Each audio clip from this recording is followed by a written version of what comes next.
Iran और Israel के बीच बढ़ते तनाव का असर अब सीधे हवाई यात्रियों पर दिखाई देने लगा है।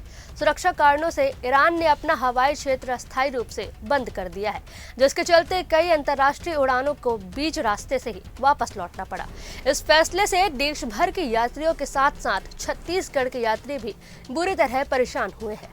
14 जनवरी की रात मुंबई से न्यूयॉर्क जा रही कई फ्लाइट्स जो तेहरान एयर स्पेस से होकर गुजरने वाली थी, उन्हें करीब 2 घंटे बाद ही वापस लौटना पड़ा। बताया जा रहा है कि देर रात 2 बजे के बाद मुंबई से उड़ान भरने वाली कई इंटरनेशनल फ्लाइट्स को तेहरान एयर स्पेस से होकर जाना था, लेकिन ईरान द्वारा एयर स्पेस बंद करने की सूचना मिलते ही एयर ट्रैफिक कंट्रोल ने सभी विमानों को तुरंत लौटने के निर्देश दे दिए। सुबह करीब 4 बजे कई फ्लाइट्स मुंबई एयरपोर्ट पर लैंड हुई, जिससे यात्रियों को भारी असुविधा का सामना करना पड़ा। अब यात्री नई उड़ानों, रिफंड और आगे की यात्रा को लेकर असमंजस में हैं, जबकि अंतर्राष्ट्रीय हालात पर सभी की नजरें टिकी हुई हैं।